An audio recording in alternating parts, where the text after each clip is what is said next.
In the quiet hours of the night, when the world lies still and our thoughts wander into the forgotten corners of history, a peculiar question arises, one that challenges everything we think we know about the past. Could same-sex marriage have existed in the Middle Ages? Could such unions, long believed to be exclusively modern aspirations, have once been whispered into life beneath the vaulted ceilings of medieval churches, cloaked in the soft glow of candlelight and the solemn murmur of ancient prayers? Tonight we invite you to step softly into a world shrouded in shadow and silence, a world where love dared not speak its name, yet may have found a voice in ritual, devotion and brotherhood. This is not a tale of triumph or tragedy, but of mystery, the tale of adelphopoiesis, a sacred ceremony in which two individuals of the same sex were bound together in what some have described as a spiritual union, and others, more provocatively, as a kind of same-sex marriage. Before we unravel this thread in earnest, let us set the tone.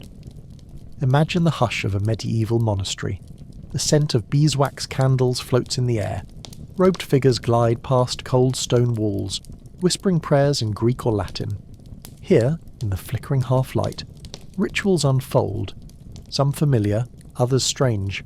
Among them, hidden deep within the ecclesiastical manuscripts, lies a rite that speaks of brotherhood, of unity, of a bond deeper than blood. The ritual is called adelphopoiesis, literally the making of brothers. According to Byzantine texts, it involved two men standing side by side, exchanging vows before a priest, sharing a chalice, and being joined in a pact of spiritual and emotional closeness. In a world dominated by rigid hierarchies and defined gender roles, this ritual has sparked intense debate among historians. Was it truly a form of same-sex union, or was it, as others claim, merely a spiritual brotherhood, devoid of romantic or sexual implication? Our journey tonight will explore these questions and more. We'll dive into the lives of men and women who defied the boundaries of their time, not as modern rebels, but as people navigating a complex tapestry of religious devotion, social expectation, and personal longing. We'll examine how the church shaped and sanctified relationships, how language both revealed and concealed desire, and how modern scholars like John Boswell unearthed rituals that many believed had been buried forever. This story is not simple, it is layered with ambiguity, and framed by centuries of erasure and reinterpretation. It challenges us to reconsider what we think we know about history, love, and identity. It invites us to listen, to the whispers of parchment pages, to the echoes in monastery halls, and to the silent stories of those whose lives were never fully recorded. Over the next 2 hours, we'll uncover hidden histories, trace forgotten ceremonies, and encounter individuals whose love may have found sacred expression in a time we least expect. You'll hear about powerful emperors and humble monks, fierce debates between scholars, and the ongoing struggle to reclaim LGBTQ+ history from the margins of memory. So lay back, close your eyes if you wish, and let the shadows guide you. We begin our story not with certainty, but with curiosity. Not with bold declarations, but with a question whispered across the centuries. What if same-sex love once walked the cloisters of Christendom, not as a secret sin, but as a sacred vow? Let us begin. To understand the significance of same-sex unions in the Middle Ages, if such things truly existed, we must first step into the daily rhythms of medieval life. This was not a monolithic period, but a vast stretch of over 1,000 years marked by dramatic shifts in culture, faith, and power. Yet beneath these waves of change, certain foundations remained consistent: rigid social hierarchies, deep religious devotion, and a world where one's role was largely predetermined by birth, gender, and status. In most medieval societies, from feudal Europe to the Byzantine Empire, identity was communal, not individual. People were not expected to define themselves by inner desires or personal expression, but by the roles they performed in family, community, and faith. The family unit, centered on heterosexual marriage and procreation, was both a spiritual ideal and a practical necessity. Land, titles, and livelihoods depended on it. To exist outside of this structure was to risk suspicion, poverty, or even persecution. Gender roles were sharply delineated. Men were expected to be providers, warriors, or clergy. Women, bearers of children and keepers of the home. Deviations from these roles were not easily tolerated, but the Church, omnipresent and omnipotent, offered a strange kind of refuge for those who didn't fit. Within monasteries and convents, celibacy was idealised, and intense same-sex relationships were often encouraged under the guise of spiritual brotherhood or sisterhood. Yet this wasn't a world without affection. In fact, medieval life could be profoundly intimate. People shared beds not for romance, but for warmth. They wrote letters to one another filled with florid expressions of love and loyalty. It was common for knights to pledge themselves to other men as companions in arms, and for nuns to declare passionate devotion to their abbesses. The boundaries between friendship, love and desire were far more porous than we might imagine today. Religion permeated every corner of life. The medieval church did not merely govern belief, it governed law, education, marriage, and even medical care. Marriage itself was not originally a sacrament.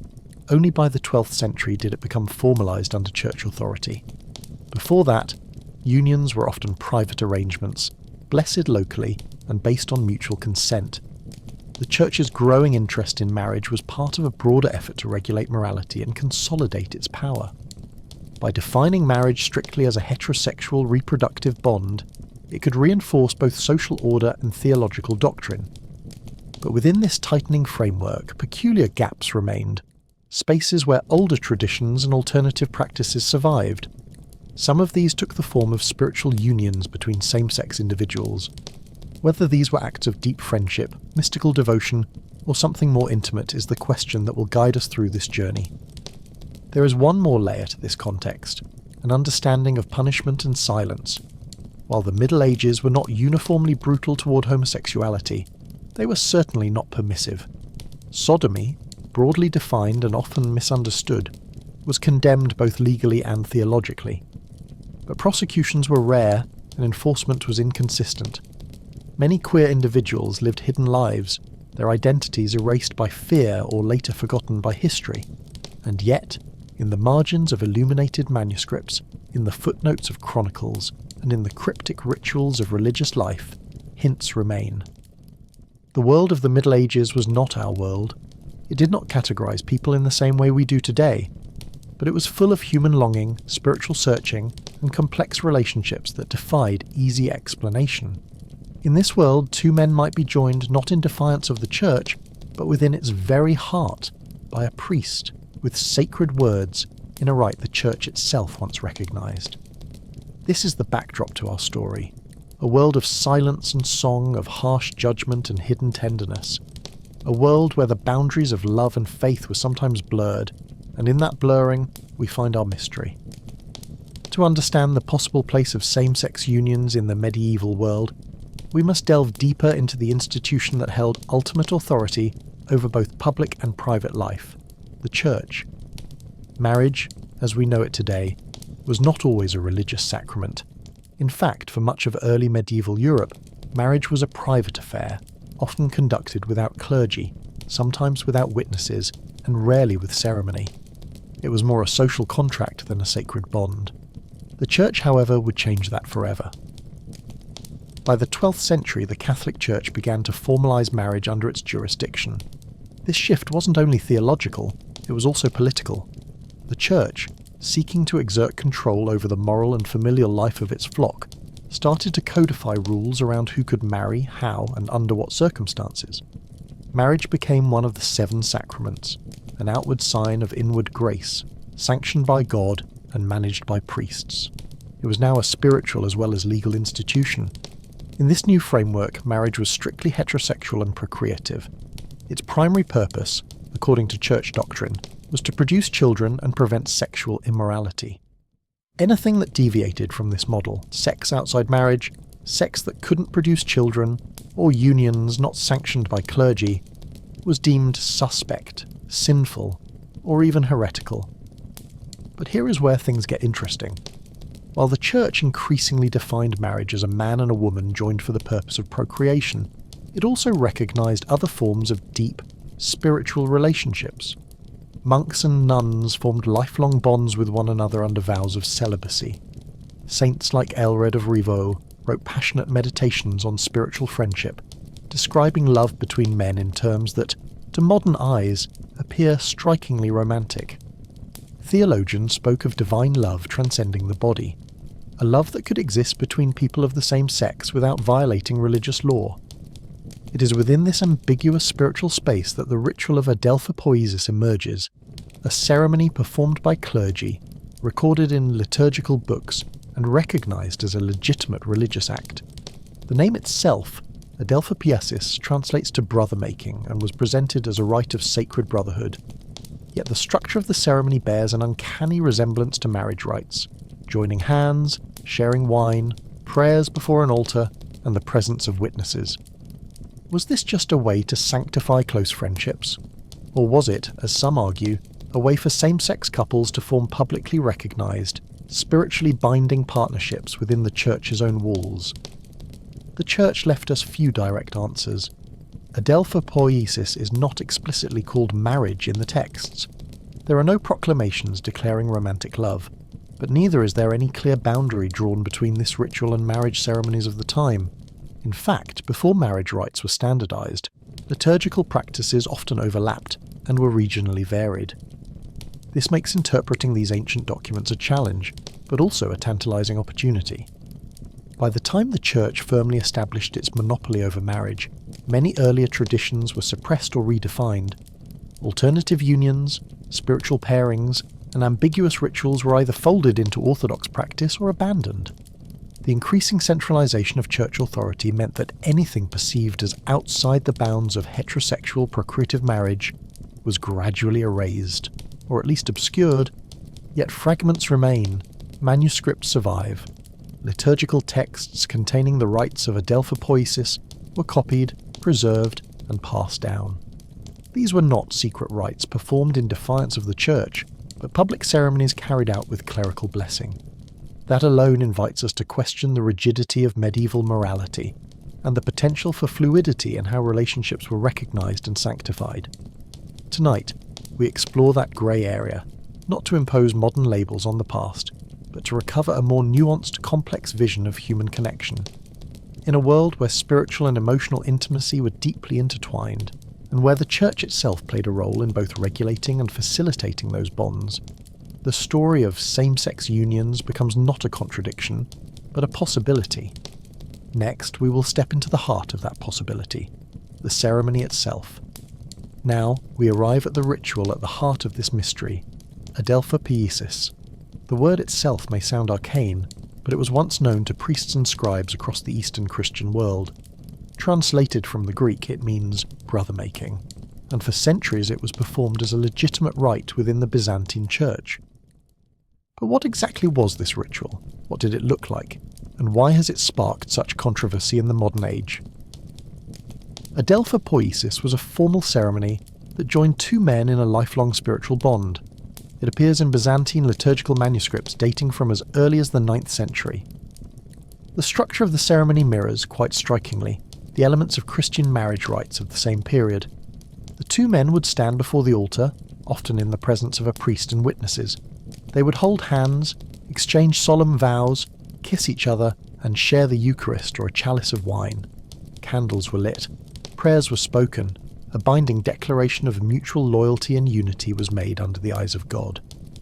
One of the most widely cited texts comes from the 10th century Barberini Greek manuscript 336 preserved in the Vatican Library. The ceremony included specific prayers such as, O Lord our God, who didst grant unto us all things necessary for salvation, do thou bless thy servants who love each other with spiritual love, as thou didst bless Peter and Paul. It continues with petitions for the Holy Spirit to unite them not in the flesh but in the spirit. Critics of Boswell and others who see potential romantic or marital undertones argue that this language clearly differentiates the bond from a sexual union. Yet, the language of spiritual love and unity in Christ was often the only vocabulary available to express intense life-defining relationships in an era where modern terms like homosexuality or romantic partnership did not exist. Furthermore, adelphopoiesis ceremonies were not secret or subversive acts. They were recorded, repeated, and respected. We know from historical documents that they were conducted by bishops, and sometimes followed by shared economic responsibilities, inheritance rights, or cohabitation, much like the expectations that followed marriage. And then there is the kiss. The ceremony often concluded with a liturgical kiss of peace. In the medieval church, this kiss held sacred significance. It was a symbol of divine harmony, not just social politeness. In marriage ceremonies, it marked the consummation of a spiritual covenant. In adelphopoiesis, it signalled something just as binding. And while it cannot be taken as proof of romantic intent, its presence deepens the ambiguity. So, what was adelphopoiesis really? Some scholars describe it as a kind of holy friendship, a Christianized form of fraternity that permitted men to express love and devotion without social suspicion. Others, like historian John Boswell, argue that in a cultural context where same-sex romantic or sexual relationships were often suppressed or left unnamed, adelphopoiesis may have served as a loophole, a way for couples to express their bond under religious protection. The truth, as always, may lie somewhere in between. The ceremony likely meant different things in different contexts. A spiritual partnership, a social alliance, a means of economic security, or, perhaps for some, an affirmation of romantic love. What cannot be denied is its existence. These rites were real, they were performed with sacred intention, and they left behind a paper trail. Manuscripts in Greek, Slavonic, and even Georgian contain variations of the ritual. The fact that they existed at all suggests a more flexible understanding of relationships than we typically associate with the Middle Ages. In a world where most same-sex love had to remain hidden or coded, adelphopoiesis offered a rare, perhaps unique form of public acknowledgement. Whether or not the Church intended it as a marriage, for those who participated it may have felt like one. Next, we will meet the man who brought this forgotten ritual back into the light, a scholar whose controversial work shook the foundations of medieval history and challenged the Church's narrative. In 1994, a single book caused a seismic ripple through both academic circles and the religious world. Its title, Same-Sex Unions in Pre-Modern Europe. Its author, John Boswell, a Yale historian, devout Catholic, and openly gay man. With this publication, Boswell challenged not only mainstream historical narratives, but the very assumptions about love, sexuality, and religious tradition that had dominated Western thought for centuries. Boswell's thesis was bold, that the Church, far from being uniformly hostile to same-sex love, had once recognised and even sanctified such relationships through rituals like adelphopoiesis. His argument rested on decades of painstaking research, translated manuscripts, liturgical texts, theological writings, and historical context. He did not claim that the medieval Church supported gay marriage as we define it today, but rather that it allowed for deep, emotionally intimate and spiritually bonded same-sex partnerships, and that some of these may have been seen, at the time, as akin to marriage. Boswell was not the first scholar to examine adelphopoiesis, but he was the first to make it a centrepiece of queer historical analysis. He argued that the ritual's resemblance to heterosexual marriage ceremonies was more than coincidental. He noted the parallels: public vows, shared symbols of unity, blessings invoking divine witness, and social recognition of the bond. According to Boswell, these ceremonies weren't just spiritual friendships, they were legally and emotionally significant partnerships, often accompanied by rites of inheritance and cohabitation, much like marital unions. He also explored medieval texts and records that hinted at romantic same-sex relationships. Letters, poems, and chronicles, often written in flowery language, expressed affection between men and women that defied purely Platonic interpretation. In a world where language around sexuality was limited or censored, these sources, Boswell argued, revealed an undercurrent of queer existence woven throughout medieval life. Boswell's work struck a chord with LGBTQ+ readers and activists. At a time when queer history was still marginalised, here was a respected academic giving voice to stories that had been buried or denied. He offered hope that queer people had a past, and that their love was not a modern invention, but a human constant, sometimes even sanctified by the very institutions that later condemned it. But Boswell's work was also met with fierce criticism. Many medievalists and theologians pushed back against his conclusions. Some accused him of reading modern concepts of sexuality into texts that didn't support such interpretations. Others argued that adelphopoiesis was a form of ritual kinship, not a romantic or sexual union. To them, the rite was meant to bond men together like brothers, especially for political alliances, mutual protection, or economic reasons, not for love. Theologians also weighed in, asserting that the Church's teachings on sexuality had been clear and consistent. The idea that it might have blessed same-sex unions, even inadvertently, struck many as implausible or heretical. Yet even among critics, Boswell's scholarship was acknowledged as groundbreaking. His meticulous translation work, especially from Greek and Latin sources, opened up archives few had dared to examine through a queer lens.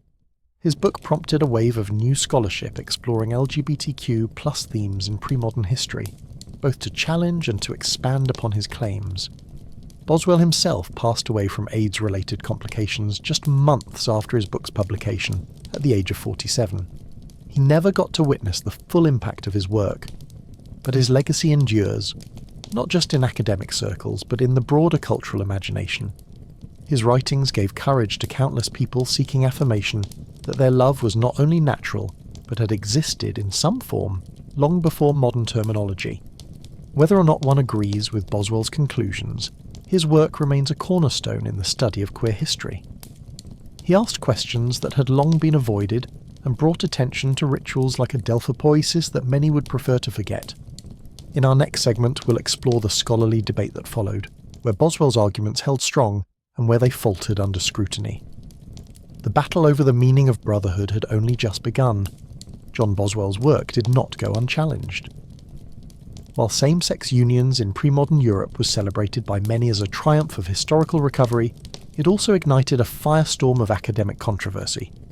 Almost immediately, critics from across disciplines began dissecting his arguments, challenging his interpretations, and questioning the foundations upon which he built his case. The central criticism came down to one idea. Was Boswell reading modern ideas of sexuality and identity into medieval sources that had no such framework? To understand this debate, it's important to recognise that homosexuality, as we define it today, did not exist in the Middle Ages, not as a recognised identity or a social category. While acts between people of the same sex were certainly known and often condemned, the notion of being gay or lesbian as a stable personal identity is a modern construct, shaped by developments in psychology, law and culture from the 19th century onward. Critics argued that Boswell risked anachronism by attributing contemporary meaning to historical rituals. One of the most vocal responses came from historian David Halperin, who, while sympathetic to the recovery of queer history, emphasised the need to interpret medieval texts within their own cultural and linguistic contexts. To Halperin and others, a Delphopoiesis was best understood as a form of social or spiritual kinship, similar to adopting a brother in Christ, not as an analogue to marriage. They pointed out that the language of the ceremony, while emotionally rich, avoided any reference to physical intimacy or sexual connection. Others noted that rituals of brotherhood or fraternity were common across cultures and often had nothing to do with romantic or sexual attachment. Military brotherhoods, blood pacts, and sacred vows of loyalty between men were crucial to medieval social structures, especially in warrior and monastic communities. These bonds were serious, sometimes lifelong, but they were not necessarily erotic. The Orthodox Church, which had preserved many of the liturgical texts Boswell examined, also issued clarifications. Eastern theologians insisted that a Delphopoiesis was never intended as a marital rite. Instead, it was a spiritual commitment between two Christian men who sought to live in mutual support, much like companions on a monastic journey. It was a chaste and noble institution, they said, not a backdoor for romantic or sexual partnerships. Further criticism addressed Boswell's methodology. Some scholars accused him of selectively translating terms, interpreting metaphors too liberally, or downplaying theological nuance. In particular, his interpretation of Greek terms like agape, spiritual love, and eros, erotic love, was questioned. Critics argued that Boswell sometimes blurred distinctions the original writers clearly intended. Yet, it's important to note that even among his critics, Boswell's influence was acknowledged. Many scholars credited him with opening a new field of inquiry, one that forced historians to confront the assumptions they brought to the past. His work prompted further exploration into the emotional lives of medieval people, especially the ways they formed deep, same-sex bonds. The debate also reflected a deeper tension in historical scholarship. How do we talk about love and desire when the evidence is ambiguous? How do we balance the risk of imposing our categories on the past with the need to interpret human emotion, which transcends time? While Boswell's more radical claims may not have become consensus, his work initiated a wave of research into gender, sexuality, and intimacy in the pre-modern world. It also inspired theologians, activists, and artists to reconsider how same-sex love might have existed, not in the shadows, but within the heart of religious tradition. Some modern scholars have adopted a middle ground. They acknowledge that adelphopoiesis was not identical to marriage, but also argue that it allowed for emotional, even romantic intimacy that challenges our neat divisions between friendship and love. In a time when public same-sex relationships were stigmatized or criminalized, adelphopoiesis may have been one of the few legitimate ways to sanctify a lifelong bond between two men. The debate in many ways is ongoing, but what's clear is that Boswell's work forced open a door that cannot be closed. He invited the world to reconsider the complexity of the past, and the possibility that love in all its forms may have found refuge even in the most unlikely of places. The Middle Ages are often imagined as a time of moral rigidity and religious repression, a world where anyone who strayed from the norms of heterosexual reproductive life was swiftly punished or erased. While this view holds some truth, it is also a simplification. In reality, queer people did exist in the medieval world. They lived, loved, struggled, and sometimes even thrived, though rarely in ways that would be easily recognisable to us today.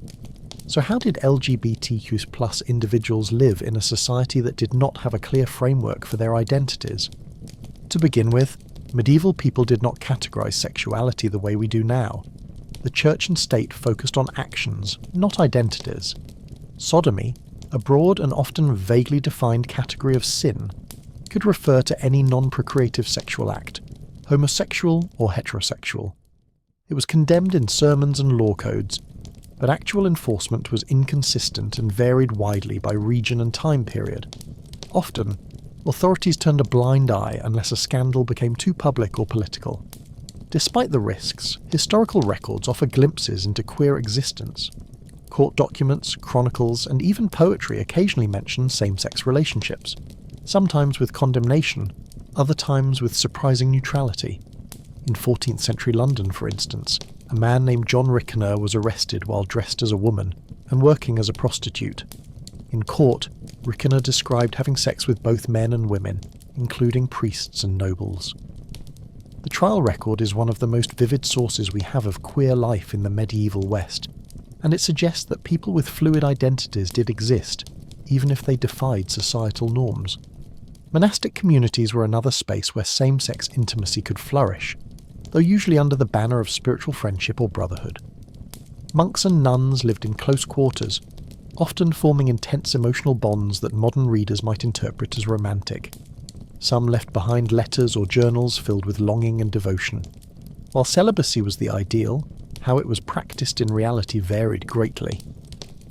One of the most famous examples comes from the 12th century Cistercian abbot Elred of Rievaulx, who wrote extensively about spiritual friendship. His writings express deep affection for other men, sometimes using language that blurs the line between the sacred and the sensual. Elred's work was admired by the Church for centuries, though modern scholars continue to debate whether his friendships were platonic, romantic, or something else entirely. Queer women appear less frequently in the sources, but they too were part of the medieval world. Records from inquisitions occasionally mention women who formed intimate partnerships with each other, lived together, or dressed as men. These cases were often prosecuted under charges of heresy or sorcery, revealing how threatening gender nonconformity was to the established order. Yet these same stories suggest that lesbian relationships, though often hidden, were real and present. Art and literature also hint at queer themes. Courtly love poetry sometimes portrayed intense male friendship, while mystical writings by female saints describe spiritual union with Christ in deeply erotic terms. In some manuscripts, illustrations depict men embracing or even kissing, act which, while not necessarily sexual, carried emotional weight and may reflect deeper relationships. We must tread carefully, of course. The medieval mindset was different. Passionate same-sex friendships were celebrated, and men or women could express love without it necessarily being sexual. Yet the intensity of these relationships, coupled with occasional references to shared living, inheritance or persecution, indicates that some may have transcended friendship into something more. And then there's silence, the vast archive of what was never written down. Most queer lives in the Middle Ages left no trace. They were not recorded in chronicles or canonised in sainthood. They existed in the private corners of cloisters, in whispered promises, in gestures not captured by parchment. But silence is not absence. Where there is longing, there is life, and where there is risk, there is resilience. To truly understand Adelpha Poiesis, we must turn our gaze eastward, toward the glittering mosaics and solemn grandeur of Byzantium. The Byzantine Empire, successor to the Roman Empire in the east, stood as a beacon of Orthodox Christianity, imperial power, and deeply complex social structures. For over 1,000 years, Byzantium blended Roman law, Greek philosophy, and Christian theology into a uniquely potent cultural force. It was in this world that the ritual of Adelpha Poiesis was born and flourished. Byzantium was in many ways the ideal cradle for such a ceremony. The empire's society was deeply hierarchical and intensely spiritual. Its theology permeated every level of public and private life. Emperors ruled by divine right, clergy held immense influence, and monasteries were centres not just of prayer, but of learning, medicine, and political power. In such a context, relationships, whether romantic, platonic, spiritual or political, were always shaped by religious ritual. The Byzantine Church, unlike the Latin Church in the West, did not yet fully codify or restrict marriage until much later in its history. While heterosexual marriage was honoured and expected, particularly for purposes of inheritance and family lineage, there was also space in Byzantine theology for other forms of sacred union. Brotherhood, spiritual companionship and non-familial alliances could all be legitimised through religious rites. This is where Adelpha Poiesis found its place. In Byzantine legal and social practice, kinship was crucial, but it wasn't always defined by blood. Families could be extended through ritual adoption, godparenthood, and, as some argue, through the brother-making ceremony. These spiritual bonds could carry legal weight. A man who entered into Adelpha Poiesis with another might live with him, share property, even be buried beside him. Some imperial documents refer to such pairs in language suggestive of household units. At the same time, Byzantium's relationship with sexuality was complex. While officially the empire upheld Christian morals, including prohibitions on same-sex acts, enforcement was sporadic and dependent on the political climate. Emperors, bishops, and court officials were often more concerned with public scandal than private behaviour. Homosexuality, when it was punished, usually came with other charges, heresy, blasphemy, or sedition. Yet the Byzantine world was also one of remarkable ambiguity. Saints' lives and theological texts are filled with accounts of same-sex friendships that blur the lines of modern categories. Soldiers, monks, and even emperors were known to form intense bonds with other men. In the artistic tradition, depictions of male saints embracing or mourning each other's death are not uncommon. While we cannot project modern identity onto these figures, we can acknowledge the emotional depth of their relationships. It is no coincidence that many of the surviving manuscripts of Adelpha Poiesis come from this region. The rite structure, rooted in Greek liturgical tradition, imbued with theological nuance, reflects the intellectual and spiritual sophistication of Byzantine society. Here, a union between two men could be framed not as a threat to religious order, but as a model of holy love and mutual support. Some of the empire's greatest thinkers wrestled with these themes. Theologians like Gregory of Nazianzus and John Chrysostom wrote about friendship, spiritual kinship, and the transcendence of earthly desire. Their writings, while not explicitly queer, reflect a worldview in which relationships were deeply spiritualized, and where love between men could be elevated, even sanctified, rather than condemned. Byzantium's unique synthesis of classical heritage and Christian orthodoxy created a culture both conservative and flexible. It adhered to religious law while allowing room for ritual innovation. It policed morality but celebrated spiritual love. In that paradox, Adelpha Poiesis thrived, and then, like so many things in history, it faded. As Byzantine influence waned and Western Christian doctrine became increasingly rigid, the space for such ambiguity narrowed. But the memory of those rituals, preserved in vellum and prayer books, remains. History rarely gives us the full stories of ordinary people, especially those who lived lives that did not align with the sanctioned norms of their time. But now and then, we find a fragment, a name, a ceremony, a record that offers a tantalizing glimpse into lives that defied quiet expectations.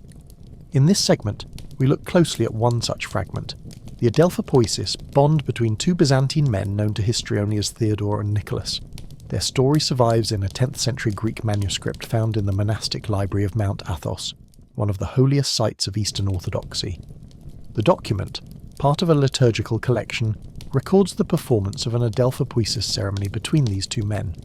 It does not tell us their professions, their families, or the nature of their relationship in everyday life. But it does tell us this: on a certain day, in a sacred space, under the authority of a priest, Theodore and Nicholas were joined in a spiritual bond recognized by the Church. The ceremony follows the familiar structure. It begins with a prayer asking God to bless the union of these thy servants, as he blessed the apostles Peter and Paul. It continues with invocations of divine unity, protection and love. At one point the priest calls upon the Holy Spirit to bind them in one mind and soul, and grant unto them peace and love all the days of their lives. The rite ends, as many did, with the two men kissing and sharing a cup of wine. What makes this case especially intriguing is the accompanying marginalia, handwritten notes in the manuscript's border, added by a later scribe.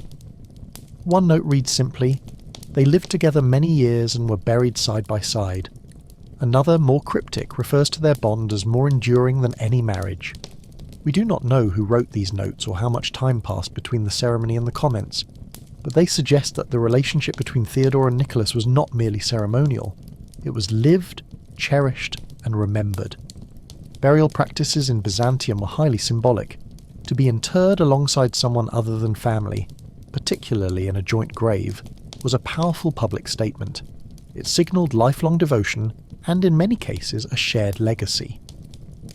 For two men to be buried together, especially under the blessing of a church rite, implies a connection that went beyond casual friendship. This single example, modest though it is, challenges the traditional narrative. It suggests that, at least in some contexts, Adelphopoiesis was not just about spiritual brotherhood in the abstract. It was a framework for forging a household, for building a life in tandem, for receiving divine blessing on a bond that mattered deeply to those involved. We cannot know the precise nature of Theodore and Nicholas's relationship. Were they romantically involved? Were they lifelong friends who chose to sanctify their bond in a society that left them few options for expressing love? Were they monks, laymen, soldiers, or scribes? Their silence forces us to be careful, yet even with what little we have, their story radiates a quiet intimacy that speaks volumes. This case also reminds us how easily such histories could be lost. Had this manuscript been damaged, discarded, or left untranslated, we would never have known about these two men. How many others like them have been erased, intentionally or otherwise, from the historical record? How many sacred vows, shared lives, and tender farewells have vanished into the silence between surviving texts? In Theodore and Nicholas, we find not proof, but presence. A whisper that same-sex relationships, whether romantic, spiritual, or something in between, were once acknowledged within the heart of the Christian tradition. To fully grasp the meaning and function of Adelphopoiesis, we must view it within the broader ecosystem of medieval rituals and relationship structures. The Middle Ages were not governed solely by blood ties and heterosexual marriages. Human connection took many forms, some public, some sacred, some transactional, and while marriage between a man and a woman became the gold standard over time, other unions, both spiritual and social, played a vital role in maintaining the fabric of medieval life. First among these were spiritual friendships. These bonds were celebrated across Christian Europe, especially within monastic communities. Unlike casual acquaintances or familial obligations, spiritual friendships were intentional, often lifelong relationships centered on shared religious devotion. In writings by figures like Aelred of Rievaulx, these bonds were described in terms that, to modern readers, might seem deeply romantic. Expressions of yearning, loyalty, and emotional dependency filled the pages of theological treatises and personal correspondence alike. Then there were military bonds. In warrior cultures like those of Byzantium and medieval Western Europe, soldiers often formed intense partnerships with their comrades in arms. These relationships, sometimes formalized through rituals or oaths, served both emotional and practical purposes. The code of chivalry elevated these alliances, framing them as honourable, sacred ties forged in battle. Some knights even entered into pacts of mutual inheritance, promising to care for each other's families and estates in the event of death, acts that, in essence, mimicked the legal structures of marriage. Blood brotherhoods, ritual kinships formed between unrelated individuals, also appeared across cultures. These bonds were often solidified through ceremonies involving shared meals, exchanged tokens, or even the mingling of blood. In Slavic and Scandinavian traditions, blood brothers were considered equal to family, and their loyalty was considered inviolable. The Church tolerated many of these rituals, especially when they reinforced social order or stabilized political alliances. In this context, adelphopoiesis fits naturally. It was one of many ritual forms available to medieval people seeking to legitimize a deep personal bond that fell outside traditional marriage. What made it distinct was its religious framing. While many spiritual friendships and blood pacts occurred informally, adelphopoiesis was formalized by clergy, preserved in liturgical books, and steeped in theological language. This gave it a unique kind of authority and permanence. Importantly, these rituals were not seen as competitors to marriage. Instead, they occupied a parallel space, a supplemental form of kinship. The medieval world had no single template for what constituted a family or household. Inheritance could pass to non-relatives.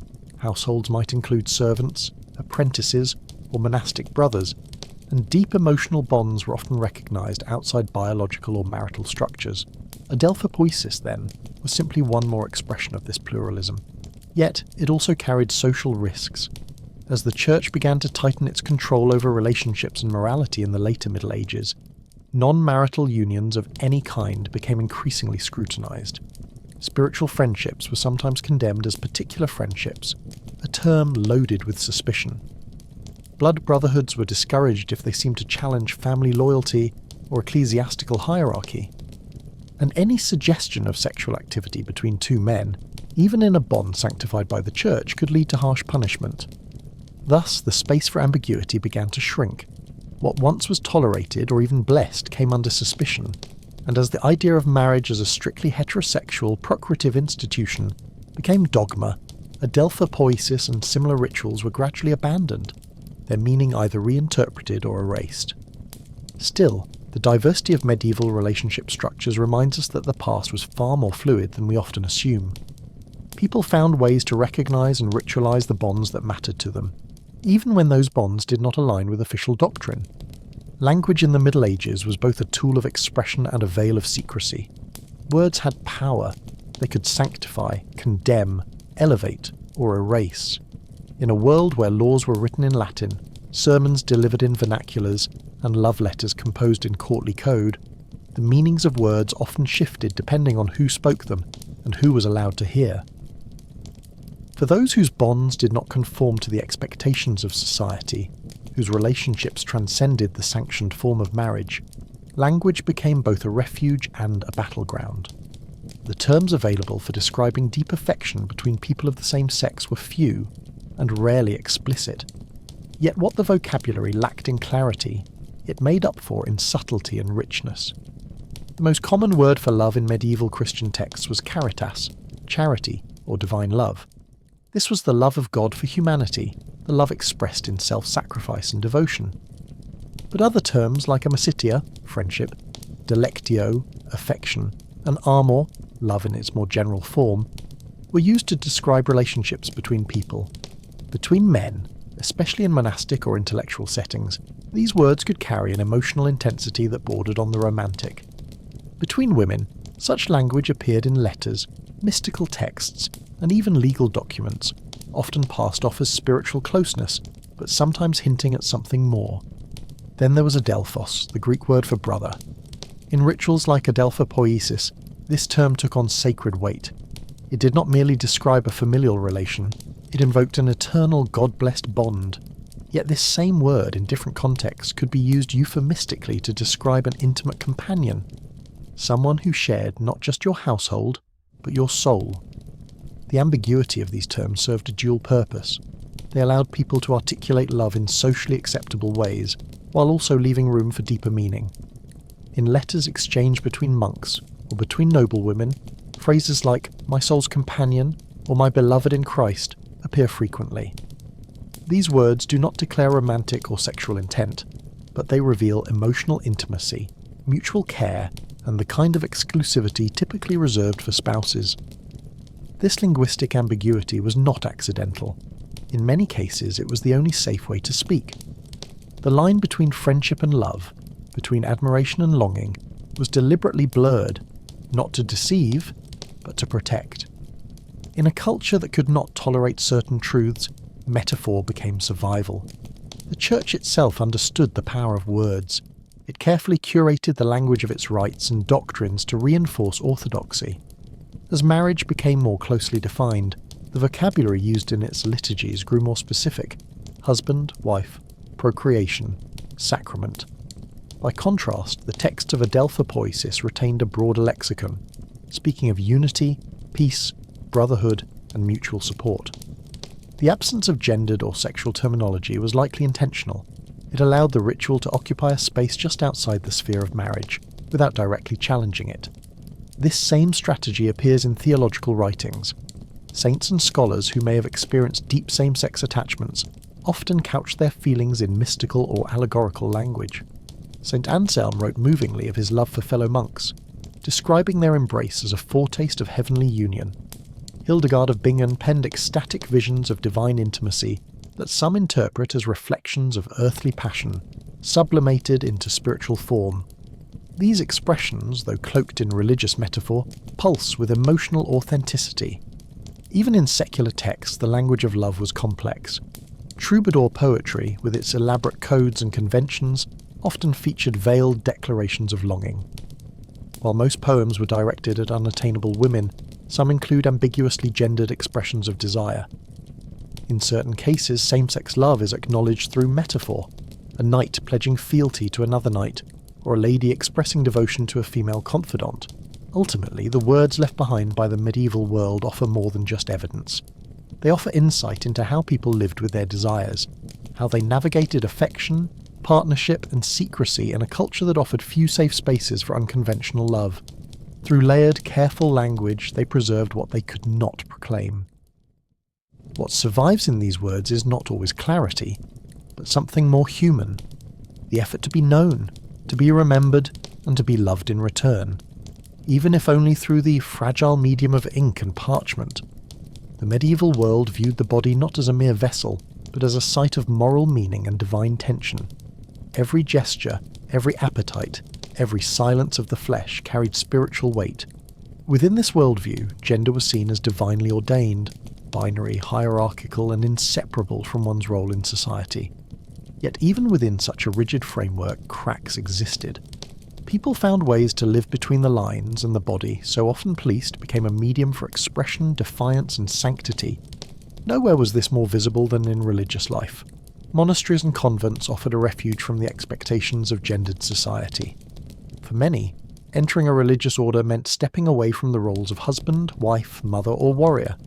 Celibacy, poverty, and obedience became new markers of identity, ones that, paradoxically, allowed for greater fluidity and self-expression. In cloistered life, a monk could devote himself entirely to another man, a nun could build a spiritual community with other women, and neither was expected to fulfill the roles of spouse or parent. The very structure of monasticism created an alternate social world, one in which gender still mattered, but could be reshaped in the name of piety. There are documented cases of individuals who, born female, lived as monks, adopting male clothing, names, and vocations. Some were discovered and punished, others were venerated as saints. One of the most famous is Saint Marina the monk, who lived disguised as a man in a monastery for years. When she died and her biological sex was revealed, the community did not reject her. They honoured her as a holy person, her sacrifice seen as proof of sanctity. Such stories complicate our assumptions about gender rigidity. In medieval theology, the body was imperfect, prone to sin, distraction, and decay. The soul, however, was eternal and without sex. This belief allowed mystics, ascetics, and saints to transcend gender in their spiritual aspirations. A nun might become bride of Christ, but in mystical visions she could also take on masculine imagery. A warrior, a priest, a channel of divine wisdom. Likewise, a male monk might express spiritual longing in language filled with bridal metaphors, casting himself as feminine before God. Ascetic practices deepened this complexity. The mortification of the flesh, fasting, flagellation, sleep deprivation, was seen as a way to purify the soul, to reject carnal temptation. But these practices also altered the body itself, weakening its sexual markers, rendering it thin, pale, and androgynous. In this state, some believed, one could draw closer to the divine. The ideal monk was not a virile man or a strong soldier, but a liminal figure, neither fully masculine nor feminine, but something other, something holy. This spiritual androgyny permeated medieval iconography. In illuminated manuscripts and painted panels, saints often appear without clear gender characteristics. Their features are softened, their garments unisex, their poses serene. The absence of gendered markers was not accidental. It was an aesthetic choice, one that reinforced the belief that holiness transcended earthly categories. Yet even as spiritual life offered freedom, it also imposed strict expectations. Any hint of sexual activity, especially between members of the same sex, was condemned. Monastic rules outlined punishments for particular friendships, close attachments that threatened the ideal of communal equality. In some cases, monks or nuns were separated, reassigned, or even excommunicated if their relationship was deemed too intense. Still, these rules did not erase the bonds that formed. Affection, companionship, and emotional intimacy were part of monastic life. Letters between abbots, chronicles of shared martyrdom, and eulogies of beloved companions show that same-sex love, if carefully veiled, was not unknown and sometimes celebrated. It existed in the way monks prayed together, studied together, died together. It existed in the silence of a shared cell, in the embrace of death, in the memory of lives entwined. Gender and spirituality in the Middle Ages were not binary systems sealed off from each other. They interacted, overlapped, and sometimes blurred. The body could be both a site of discipline and devotion, of struggle and sanctuary. In that tension, people found ways to live authentically, even when the words or categories to describe that authenticity had yet to be invented. As the Eastern Church cultivated rituals like adelphopoiesis and preserved a more flexible space for spiritual partnerships, the Latin West moved in a different direction, one that would come to define much of the Western world's relationship with love, law, and legitimacy. The divergence was not just theological, it was structural. As the Roman Catholic Church centralized its authority, it also sought to bring all forms of human relationship under its moral and doctrinal control. In the early medieval West, marriage was still largely a private matter, arranged by families, sealed by custom, and often conducted without a priest. But by the 12th century, the Church began to assert its dominance over this domain. Councils and popes issued decrees redefining marriage as a sacrament, one that required priestly blessing, public witness, and legal permanence. This move was not just spiritual, it was also administrative. By regulating marriage, the Church could oversee inheritance, property, and legitimacy, reinforcing social stability through divine sanction. In this environment, any competing form of partnership, especially one not oriented toward reproduction, became suspect. The West had no formal equivalent to adelphopoiesis. While monastic friendships and knightly bonds existed, they were never codified in ritual liturgy the way they were in Byzantium. Emotional intimacy between same-sex pairs continued, but the institutional church had little interest in formalizing or preserving those relationships. What it could not control, it often chose to erase. This erasure took many forms. Theological texts from the High Medieval period increasingly focused on condemning sodomy, a term so broadly applied it could encompass everything from masturbation to anal intercourse, regardless of the genders involved. Though prosecutions were relatively rare, the stigma grew. Penitentials, manuals for confessors, listed same-sex acts among the gravest sins, sometimes recommending decades of penance, exclusion from communion, or public shame. By the 13th century, the condemnation hardened further. The the rise of scholastic theology brought a more systematic moral framework. Thinkers like Thomas Aquinas classified same-sex desire as against nature, placing it among the most unnatural of sins because it could not lead to procreation. Legal codes began to reflect these views, with civil penalties layered onto ecclesiastical ones. What had once been tolerated as a private vice was now targeted as a threat to Christian society. Even close friendships came under scrutiny. Monasteries were instructed to watch for particular friendships, emotional bonds between monks or nuns deemed too exclusive, too intense. Some abbots rewrote their communal rules to ban sharing of rooms, gifts or confidences. Affection was not forbidden, but it had to remain general, dispersed among all, never focused solely on one. These developments had ripple effects beyond the church. As Christian Europe expanded through conquest, trade and missionary work, its moral codes travelled too. Colonization brought with it imported shame, imposing European norms about sexuality and family structure onto cultures that had once celebrated different forms of love. Still, resistance flickered at the edges. Mystics, poets and rebels continued to speak in the language of spiritual longing and human connection. Courtly literature, though coded and often heteronormative, left space for subversion. In some texts, gendered pronouns slipped. In others, love itself was personified as a force indifferent to sex or status. And among the laity, people continued to form partnerships outside the church's ideal, living together, raising children without formal vows, or forging bonds too deep for doctrine to define. But the tide had turned. By the end of the Middle Ages, the Western Church had largely succeeded in its campaign to monopolize the meaning of marriage and the structure of relationships. The possibility that two people of the same sex might enter a holy bond blessed by the Church, a possibility that had once existed in the Byzantine East, was now unthinkable in the Latin West. Yet ideas do not die so easily. They lie dormant, folded into forgotten manuscripts and misunderstood rites. And sometimes they re-emerge centuries later, demanding to be seen anew and forcing us to question what we thought we knew about our past. While official doctrines hardened and laws grew more punitive, the quieter voices of art and literature told a different story. They did not always speak openly, nor did they always intend to challenge authority. But in the brushstrokes of an illuminated manuscript, the verses of a forgotten poem, or the stained glass glow of a cathedral window, something else survived, something softer, less dogmatic, and infinitely more human.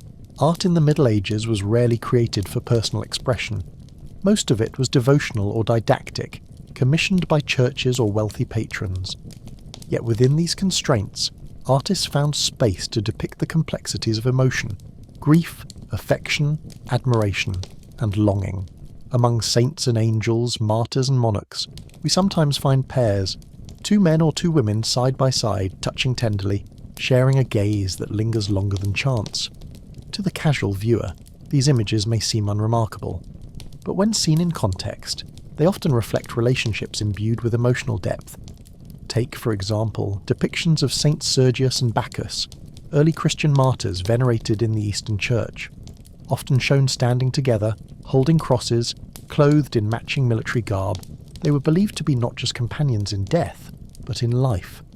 Some Byzantine texts even refer to them as eristai, a Greek term meaning lovers. Whether this was meant literally or metaphorically, the visual tradition emphasizes their bond, framing it not as incidental but as central to their sanctity. Medieval manuscripts offer further insights. In the margins of psalters and prayer books, artists inserted whimsical or intimate scenes, some humorous, others startlingly affectionate. Monks embraced, kissed, or wept together in sorrow. Knights cradled fallen comrades, their expressions more tender than triumphant. These visual cues, though subtle, suggest an undercurrent of feeling that goes beyond mere camaraderie. Literature too carried its share of coded longing. Courtly love poetry, that most stylized and rule-bound of genres, provided a safe template for expressing desire. Though typically directed at women, the form's language, obsession, service, unrequited devotion, could easily be adapted. In some surviving poems, the beloved's gender is never specified. In others, poets write of friendships with such emotional fervour that it blurs the line between platonic and romantic attachment. Even more revealing are the mystical writings of the period. Christian mystics, often women, described their union with God in intensely erotic terms. Hildegard of Bingen's visions are filled with luminous imagery. Flames entering the body, divine light melting the soul. Marguerite Porete, later executed for heresy, spoke of annihilation in God's love, a spiritual rapture that echoed the language of physical passion. These metaphors allowed women to express the depths of longing and intimacy they experienced, sometimes with God, sometimes with each other, without violating orthodoxy. Among male mystics, similar patterns emerge. Bernard of Clairvaux, writing on the Song of Songs, interpreted its sensuous language as a model for the soul's union with Christ. His meditations are filled with bodily imagery, kisses, embrace, the aching absence of the beloved. Though framed in theological terms, the emotional resonance is unmistakable. Yet the most profound silence in these texts is often the most telling. The absence of condemnation, the presence of nuance, the refusal to define certain relationships too rigidly. These leave open a space where multiple interpretations can coexist. They invite us to read between the lines, to listen not just to what is said, but to what is carefully left unsaid. In a world where queer identities could not be named outright, art and literature became vessels for coded expression. They preserved stories not through explicit declaration, but through suggestion, echo, and symbol. These works do not prove a hidden gay culture in the modern sense, but they do document a range of human experience far broader than the legal and doctrinal records would suggest. Through brushstroke and stanza, through allegory and omission, medieval artists and writers left us a map of emotional complexity. If we know how to read it, we can begin to trace the contours of lives once considered too dangerous to acknowledge, and perhaps begin to reclaim them. Behind the delicate images and poetic whispers lies a darker reality, one of fear, suppression, and deliberate forgetting. For all the ambiguity and quiet space medieval society sometimes allowed for same-sex intimacy, it also produced a long legacy of persecution. And in that persecution, something more insidious occurred: the slow, intentional erasure of queer lives from the historical record.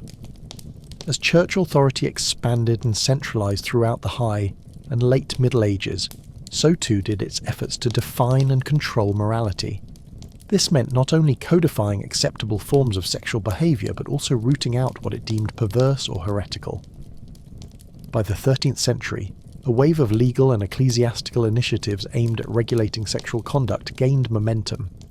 At the centre of this movement was the creation and enforcement of sodomy laws. The term sodomy itself was intentionally vague.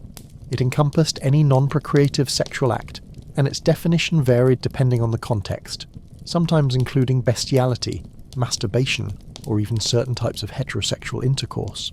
But in practice, it became a catch-all charge for criminalising male same-sex relations.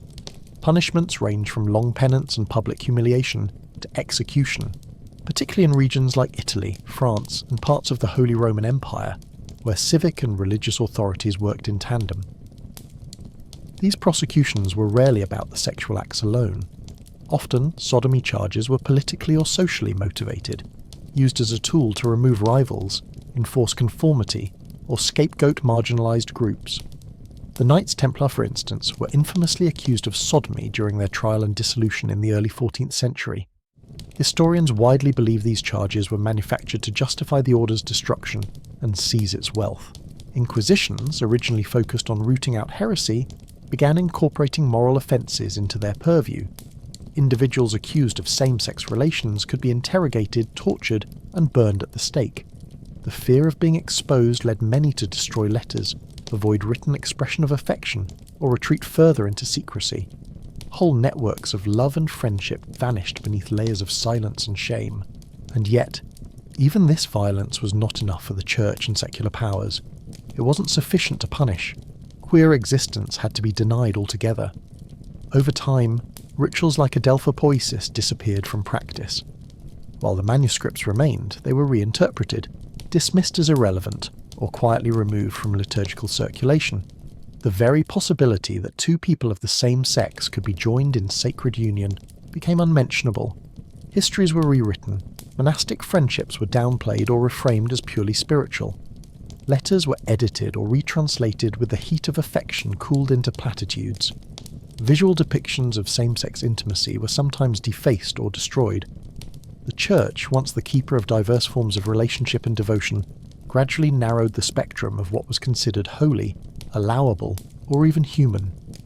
This erasure did more than censor the past. It impoverished it. It left future generations with a distorted image of the medieval world, one that presented heterosexuality as the only norm, celibacy as the only alternative, and all other expressions of love as sin or aberration. Generations of queer people grew up believing they had no history, no ancestors, no place in the sacred continuum of faith and culture. Yet the fragments endured, tucked into forgotten codices, buried in the margins of manuscripts, echoed in the contradictions of doctrine and law. These remnants whisper to us still. They speak of lovers whose names were not recorded, of ceremonies whose meaning was obscured, of lives lived bravely in a world that refused to see them. Erasure is not total. History is not a closed book. For every page torn out, another remains, waiting to be read with new eyes. In these traces we find not only suffering but resilience, the determination to exist, to love, to form bonds in defiance of silence. And in recovering these fragments, we do more than honour the past. We reclaim a place within it. Centuries after queer stories were driven underground, buried beneath the weight of theological condemnation and legal persecution, a quiet resurrection began. It did not start with a grand proclamation or a single discovery. Instead, it unfolded gradually, in the margins of archives, the footnotes of dissertations, the half-erased inscriptions on fading parchment. It began with questions, with curiosity, with scholars and seekers asking, what if we missed something? The rediscovery of LGBTQ+ history in the modern era was neither accidental nor incidental. It was a deliberate act of recovery. Beginning in the late 19th and early 20th centuries, as ideas of sexuality and identity began to crystallize in psychology and law, researchers started combing the past for evidence of difference. At first, their language was clinical, often judgmental. Same-sex love was described as inversion, pathology, deviance. But even these early efforts unearthed materials that suggested a far richer and more complicated past. The real turning point came in the 1970s and 1980s, as the rise of queer activism intersected with academic inquiry. LGBTQ+ historians, many of whom were part of the communities they studied, began to look back with new purpose, not to condemn or pathologize, but to understand and reclaim. They searched libraries, monasteries, and museum vaults. They translated, transcribed, and reinterpreted. And in doing so, they brought to light stories long thought lost. Among them was John Boswell, whose landmark 1980 book Christianity, Social Tolerance, and Homosexuality shook the foundations of religious history. He argued that the Christian tradition had not always been hostile to same-sex love. That tolerance, even reverence, had once existed. His follow-up, Same-Sex Unions in pre-modern Europe, made the case that rituals like Adelpha Poesis were more than fraternal. They were deeply intimate, and for some they may have been marital in nature. Boswell's work gave voice to an aching absence. For generations, queer people had been told they had no place in the sacred, no ancestors in the faith, no legitimacy in tradition. Here was evidence to the contrary, evidence not just of sin or scandal, but of love, ritual, and recognition. It inspired a generation of scholars, artists, theologians, and activists to look deeper, to ask better questions, to listen for the voices still hidden in the silence. And as queer people claimed space in academia, so too did they claim space in culture. Writers, filmmakers, and visual artists began to reimagine the medieval world through a queer lens, not as anachronism, but as interpretation. They told stories of knights and scribes, monks and mystics, whose desires defied easy categorization. They used history not as a prison of repression, but as a field of possibility. A place where lost rituals could be revived, and forgotten vows remembered. This movement toward rediscovery was not without resistance. Critics accused scholars like Boswell of projecting modern identities onto the past, of misreading texts, or overinterpreting symbols. And it's true, the past does not always speak clearly. It demands care, context, and humility. But it also demands attention. It refuses to be boxed in by modern categories, just as queer people have always refused to be contained by rigid labels. The rediscovery of same-sex unions, of queer lives lived in devotion and dignity, is not simply about proving a point, it's about healing. About restoring continuity to a fractured heritage. It's about recognising that queer people have always existed, not outside history, but within it, as part of families, communities, and churches, as lovers, companions, and saints. These findings ripple outward. They reshape not only how we view the past, but how we understand the present. They challenge institutions, religious, academic, cultural, to reckon with the truths they tried to suppress.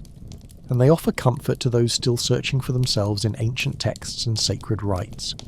History, once used to condemn, becomes a source of strength, a mirror reflecting back not only the pain of erasure, but the profound beauty of survival. In these rediscoveries we find not just facts, but the promise of belonging. As the past was being rediscovered, so too was the present being transformed. The story of same-sex unions, once confined to obscure manuscripts and academic journals, began to re-enter the spaces where it had first emerged: churches, seminaries, sacred texts.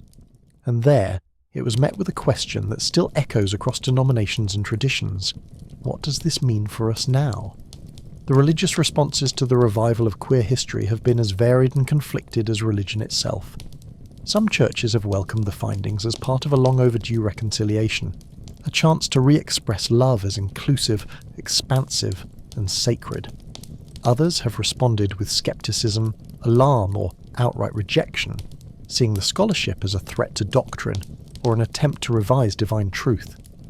In many progressive Christian denominations, particularly in parts of the Anglican Communion, the Evangelical Lutheran Church, the United Church of Christ, and segments of the Roman Catholic laity, there has been a growing openness to reinterpreting scripture and tradition through a queer affirming lens. The story of Adelpha Poiesis, and of rituals that may have united same-sex pairs in spiritual covenant, has been embraced not necessarily as proof of medieval gay marriage, but as evidence of the Church's capacity for flexibility, compassion, and diverse expressions of love. Some affirming congregations have gone further, conducting modern ceremonies inspired by Adelpha Poiesis, reintroducing vows of spiritual kinship, or incorporating language of queer inclusion into their liturgy. In these communities, the past is not a barrier but a bridge. What was once hidden is now named. What was once shame is now honoured. Theological scholars, too, have taken up the mantle. They argue that the historical record, far from undermining faith, enriches it, by showing that love has always found a way, even within the Church. These theologians suggest that re-examining figures like St. Sergius and Bacchus, or the intimate writings of mystics and monks, invites a more nuanced and humane reading of Scripture. They point to the radical hospitality of Jesus, the bonds of David and Jonathan, the courage of Ruth and Naomi, as spiritual precedents for relationships that transcend gender and sexuality. But not all responses have been affirming. Many conservative and traditionalist denominations view the rediscovery of rituals like Adelpha Poiesis with deep suspicion. They argue that the ceremonies were never intended to resemble marriage, and that interpreting them as such is an abuse of context. For these groups, any validation of same-sex unions, historical or contemporary, represents a deviation from divine order. They see Boswell's work and the broader queer theological movement not as restoration, but as revisionism. Some go further, suggesting that the very act of recovering these histories is a political move, not a spiritual one. That to look back with a queer lens is to distort the intentions of long-dead authors, to place modern desires onto ancient texts. These critics insist on clear lines, between friendship and romance, between love and sex, between what the Church once tolerated and what it now forbids. And yet the debate continues, because history resists being boxed in, because theology is not static, because the spiritual hunger for belonging, for recognition, for sacred union, does not end with dogma. In seminaries and church councils, in whispered conversations and online forums, the story of queer love in the medieval church has become a point of reflection, and sometimes of rupture. It raises deeper questions about authority, memory, and the possibility of growth. Can the church evolve without denying its roots? Can love once deemed unworthy be reconsecrated? Can old wounds become channels for healing? What began as a historical inquiry has become a spiritual reckoning. For some, it is an invitation to return to a faith they were told had no room for them. For others, it is a challenge to old certainties, and for all it is a reminder that the sacred does not always conform to our rules, that the divine, like love, often slips through the cracks we try to seal. And so the conversation continues between the past and the present, the faithful and the exiled, the written word and the living spirit. To uncover queer lives in the Middle Ages is not merely to indulge curiosity or reclaim forgotten footnotes. It is to restore a piece of human history that was intentionally broken, to fill in the blank spaces where entire generations of people who loved, believed, sacrificed and dreamed, were erased. This work matters not just because it changes what we know about the past, but because it changes how we live in the present. For queer people today, history often feels like a locked door. Traditional narratives present the past as exclusively heterosexual, rigidly gendered, and monolithically moral. From textbooks to pulpits, the story has been told in a way that leaves no room for LGBTQ+ lives, except perhaps as cautionary tales or villains. This silence isn't neutral. It shapes how queer people see themselves, how society sees them, and how they're treated in law, religion and culture. Reclaiming a different history is an act of resistance. It is a declaration that queer people have always existed, not as outsiders to civilization, but as integral to it. They prayed in monasteries, they wrote poetry, they commissioned art, led armies, served kings, they held hands in candlelit chapels, they made vows in sacred spaces, and sometimes, miraculously, impossibly, they found ways to love each other, even when the world conspired against them. When we say that same-sex unions may have been blessed by the Church, we're not simply asking for historical recognition. We're demanding spiritual legitimacy. We're asking to be seen not just as modern activists or political symbols, but as heirs to a lineage that spans centuries. A lineage that was hidden, yes, but never absent. This matters too for the institutions that once did the silencing. For churches, reclaiming this history is an opportunity to reconcile, not just with the LGBTQ+ community, but with their own traditions. It allows them to acknowledge the complexity of their past, to admit that love took many forms, and that sometimes it slipped through even the tightest gates of orthodoxy. It invites a different kind of theology, one rooted not in fear, but in the abundance of human experience. For historians, it is a call to look again, to revisit old documents with new questions, to resist the comfort of fixed categories and allow ambiguity to speak. For artists and writers, it is a palette freshly filled, new scenes to paint, new characters to embody, new truths to tell. For teachers and parents, it is a story worth passing on, one that lets young people know they are not the first to feel as they do, and that they do not stand alone. And for those who still feel alienated by faith, who are told there is no place for them in tradition, this history offers a quiet rebellion, a footnote turned into a banner, a whisper amplified into a prayer. It says, "You're not an invention, you're not an exception, you're part of a sacred pattern that has always existed, hidden perhaps, but real." This work is not without pain. The process of recovery often reveals the depths of erasure, the violence of forgetting. It reminds us of what was lost, lovers who died in shame, relationships buried in code, rituals outlawed, memories destroyed. But in that grief is also a kind of reverence, a vow that their stories will not remain lost, that silence will not have the final word. So we study these rituals, we read these manuscripts, we name these lives not just for knowledge, but for healing. We tell these stories not to glorify the past, but to honour those who lived it, and to ensure that those living now know they too are part of it. History, when reclaimed, becomes something more than memory. It becomes fuel. It becomes truth. It becomes a kind of justice. And in this justice, there is hope, not just for understanding what was, but for building what might yet be. What begins in the dim corners of medieval chapels now reverberates across the screens, bookshelves, stages, and imaginations of the present. History, once silent, now echoes in culture, in films that reimagine ancient rituals, in novels that give voice to the forgotten, in art that resurrects what was lost. These echoes do more than remember. They remake. In recent years, the story of same-sex love in the Middle Ages has found new life in contemporary fiction. Writers have taken inspiration from figures like St. Sergius and Bacchus, from monastic vows and courtly love, from the shadowed rites of Adelpha Poesis. In their hands, medieval Europe becomes not a place of repression, but of possibility, a stage for tenderness, for bravery, for the quiet revolution of loving someone the world has told you not to love. Television and film have begun to follow suit. Historical dramas, once strictly heteronormative, now stretch the bounds of representation.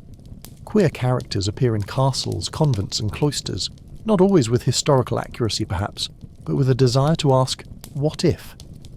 What if a knight loved his squire, not just with loyalty, but with longing? What if a nun's devotion to her companion was more than spiritual? What if the margins of the past contain more than we imagined? And sometimes these questions aren't fiction. Visual artists and composers have revisited medieval texts, reinterpreting liturgies and manuscripts through a modern queer lens. Contemporary musicians have set ancient prayers to new melodies. Painters have recreated same-sex unions in the style of illuminated manuscripts, restoring to queer couples the divine light so often reserved for others. Theatre companies have staged plays based on medieval court records, turning once condemned lives into centre-stage stories. This cultural reclamation isn't always overt. Often it moves in metaphor, an aesthetic, a motif, a tone. The slow lighting of a candle, the silent exchange of vows, the visual vocabulary of sacred ritual repurposed to sanctify a new kind of love. These are not just artistic choices, they are invocations. They are invitations to see ourselves within traditions that once excluded us. The digital world has accelerated this reclamation. Social media platforms are filled with creators sharing historical insights, illustrations and commentary. Queer historians, independent scholars, and fans alike collaborate to unearth obscure facts and share interpretations. A TikTok video on medieval same-sex unions might reach millions. A Tumblr post about a monastery's friendship ritual might spark 100 pieces of fan art.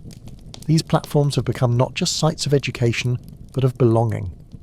In museums and universities, exhibitions and lectures now include queer perspectives as part of the broader narrative. Manuscripts once studied solely for their theological value are now examined for their emotional undertones. Classes that once taught Western civilization as a straight line of patriarchal heritage are being restructured to show its queerness, its contradictions, its forgotten vibrancy. Even within religious communities, echoes are being heard. LGBTQ+ Christians have begun reclaiming saints, sacraments, and symbols. Some churches have embraced liturgies inspired by Adelpha Poesis, crafting ceremonies that draw from ancient texts while affirming modern love. Spiritual retreats, workshops, and interfaith dialogues have incorporated these histories into their practices, allowing queer people to see their stories reflected not just in the pews but in the pulpit. Cultural memory is not fixed. It changes with every generation, reshaped by what we choose to remember and what we refuse to forget. When queer people return to the medieval past, they do so not out of nostalgia but out of necessity, to find roots, to build continuity, to prove, again and again, that they have always been here. These echoes matter. They disrupt the illusion that queerness is modern, peripheral, or rebellious. They place it where it belongs, at the heart of human history, in the sacred, in the stories we tell around the fire, in the hymns we whisper before sleep. Through these echoes we find not just representation, but resonance, the sense that what we feel has been felt before, that our longing, our rituals, our bonds are not new, but ancient, sacred not in spite of their difference, but because of it. We began with a whisper, a question floating in the quiet dark. Could same-sex marriage have existed in the Middle Ages? Could the sacred have ever touched a love long condemned to the margins? Now, at the close of this journey, the answer remains complex, ambiguous, unresolved in the way all the most profound truths tend to be. And yet, something undeniable has taken shape. A constellation of lives, rituals, images and echoes that together reveal a hidden continuity. The ritual of Adelpha Poesis was real. It was sacred. It was performed by priests, witnessed by communities, and preserved in the books of the Church itself. Whether it was marriage as we understand it today is, in a way, beside the point. What matters is that it offered recognition. It blessed a bond between two souls who chose each other who stood before God and asked for their love, or their loyalty, or their partnership to be sanctified. That alone is radical. That alone offers a counterpoint to centuries of erasure. For in every document that survives, every ceremony that defies simple explanation, we find not just historical curiosity, but the persistence of human connection. We find people making space for each other, quietly, devoutly, insistently, in a world that often made no room for them. And this history is not a relic. It lives on, in the questions we ask and the stories we tell. It lives on in the work of scholars who dig through dust-covered texts not to prove a thesis, but to illuminate a truth long buried. It lives in the prayers of queer people who still dare to kneel in sacred spaces, asking not for acceptance, but for acknowledgement. It lives in every ceremony today that draws on the language of ancient brotherhood to affirm modern love. What we remember shapes who we become. To remember queer lives in the medieval past is to challenge the narrative that LGBTQ+ people are modern intrusions into history. It is to say, we were there, in the monasteries, in the palaces, in the pages of prayer books and poetry. We were not always named, we were not always safe, but we were always present. And to remember the rituals, like Adelphopoiesis, with its candlelight and holy vows, is to reclaim the right to be seen not just as sinners or rebels, but as part of the sacred tradition. It is to say, we too have walked the aisles of cathedrals, we too have held hands under vaulted ceilings, we too have loved in the language of liturgy. The work of recovering this past is not just historical, it is emotional. It offers comfort to those who have been told there is no place for them in their faith. It offers challenge to those who cling to narrow readings of scripture and tradition. And it offers inspiration to everyone who believes that love, in all its forms, deserves to be honoured. So as we end this quiet meditation on what was, and what might have been, we return to the central image. Two people, standing side by side before an altar. They are not husband and wife. They are not knight and lady. They are something else, something harder to define, but no less real. They are bonded, blessed, remembered, and now so are we. Let this be more than a story. Let it be a remembrance. Let it be a prayer. For the love that history tried to silence, for the names we were never given, for the legacy we now reclaim,